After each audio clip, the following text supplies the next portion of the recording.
What is going on, guys? Today I'm here at Northeast Georgia Motorsports and we are here to ride this beast. Now you guys are probably thinking, man, I can't wait to see this thing pop wheelie. I can't wait to see this thing accelerate. So matter of fact, let's go ahead and get in it. All right, you guys ready? I'm just kidding, you guys. Wait a second, the keys are in it. Oh my. How do we... Oh, wait a second. I was just kind of kidding, but I don't think they'll mind. I don't even know what this is. It's a T-Rex? Terex.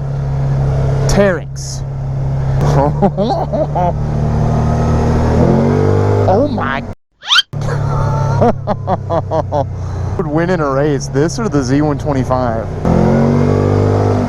Oh my god, what is in this? I'm not even going to do the first ride on the Z900. This would be pointless.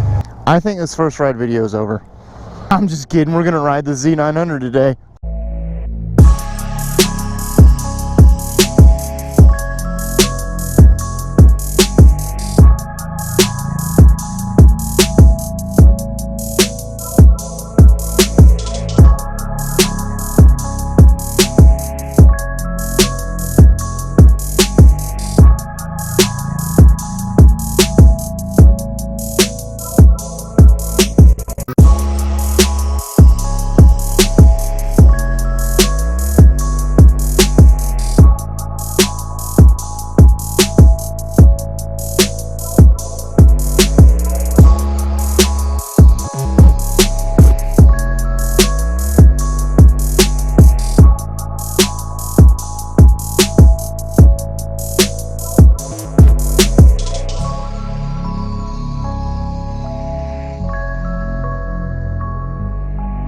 All new 2018 Z900 from Kawasaki.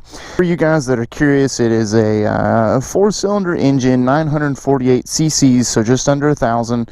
It is 83, I believe, 83 non-ABS, and then 8,700 US dollars with the ABS. So this bike is very low seat height, but very wide in the tank.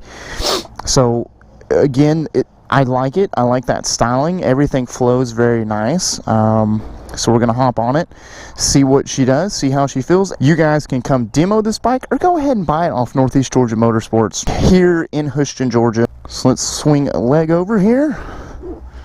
Sit on it. Seat is firm. Kickstand's in a good location. Let's go ahead and turn on the motorcycle here. So the dash is really clean.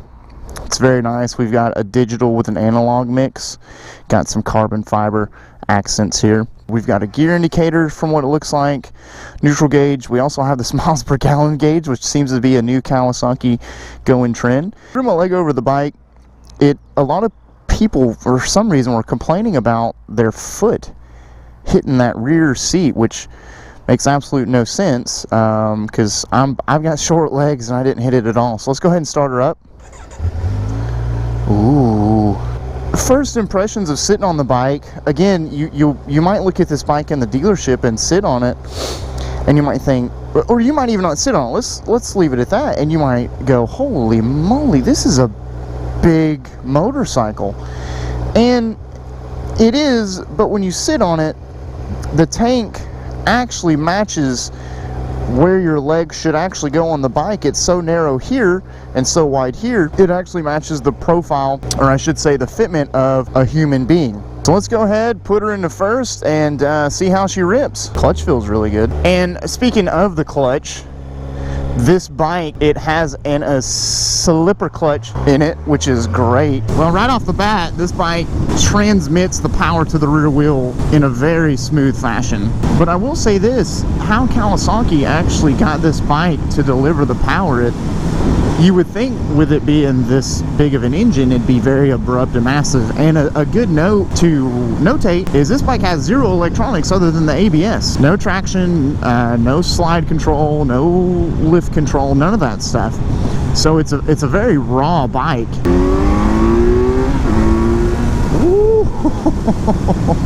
Oh, she gets up and goes. Very torquey, very, very torquey, which is really nice. Got adjustable suspension.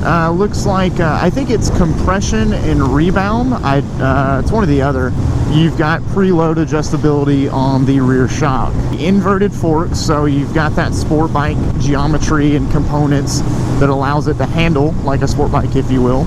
And the suspension doesn't feel too soft or too stiff. It's very adaptive to what I would believe many different body weights and gesture. The handlebars are a very upright position. They're not too low, they're not too high. It does have me leaning over just a little bit. I mean, it's really not that much. My elbows are bent, of course. You always want to make sure your arms are bent when riding. And with the pegs, with the seating, it's very comfy. You know, I would almost say they could, for me anyway, again, 5'8", they could have brought the handlebars up and back just a little bit to give you that more neutral riding position. Sounds so good. Brakes feel really good. Let's see what she does.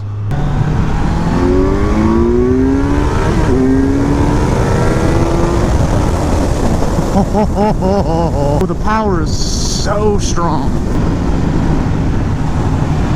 Suspension feels really good. The turn-in on this thing, turn-in is nice and light. When it sets in the corner, it does set, and then corner exit is pretty darn good. Let's see what the brakes do. Brakes are phenomenal. And if you guys are curious about highway cruising or interstate riding on this bike, 6 gear, $5 grand, you can cruise at a very comfortable 70 miles an hour, which is interstate speed. So nothing to worry about there. There's not a lot of vibrations coming from the bike. There's actually not a lot of wind that's really hitting me. I mean, it's hitting me, absolutely. I know that it's there, but it's not, it doesn't really bother me at all. It actually feels really good. It's, you know, with an upright position like this, with it being a naked bike and not a full fairing bike, you would think you'd be, whoa, getting blown all over, but you're really not. I could definitely see myself taking a very long trip on this bike and not getting fatigued, my back not hurting, my arms not getting tired, because I'm not putting pressure on the handlebars either. I know I said I'm not completely upright, but I'm not hunched over enough to where it'd make my wrist hurt or my back hurt or anything of that nature, because the way this bike's set up, I can actually grip the tank with my legs very nicely. And you sit into this bike, you don't sit on top, you really do sit into this bike, which is very nice. And it's comfortable, you know. If you wanted, you know, I'm 2.5 hours away from the Dragon. If I wanted to hop on this bike, go ride all the way up to the Dragon and slay the Dragon and then come back, I could have lunch, have a nice cruise, because not only will this thing perform in the corners, it'll treat you right on roads like this where you're just cruising. The miles per gallon on this bike, I'm not too sure what it would be. I think it comes in around at about under 50 miles a gallon, 40 to 50 miles a gallon. And from what I've heard, I think this bike holds about 3.5 to 4 gallons. But I know I've been talking a lot about the performance aspect of this bike, but you know, when you hop on this bike, you know, you guys know, what does it feel like? Well, it feels like a great riding bike, you know. It's very comparative to the Z125, as in it's comfortable, it's upright, it's easy to move around, and this thing is very easy to move around. You're just getting on with it in that little bitty curve there. You can scoot off the seat a little bit, you know, hang over the bike a little bit, get in a little bit of an aggressive riding position, and feel extremely comfortable. You know, it's weird to say, but I'm very shy towards bigger bikes, because, you know, I don't really race or manhandle these things. But this thing, it's very confidence inspiring, and the power delivery, it's smooth and it hits hard, and it can be abrupt, but I think that's any bike, you know. And when you ride long distances, when you ride on a bike that, you know, you're going to be in the cockpit for an extended amount of time, you want something nice to look at, and this is just a phenomenal looking instrument cluster, a phenomenal looking bike. So guys, I hope you enjoyed this first ride review on this 2018 Z900. Go check Northeast Georgia Motorsports out.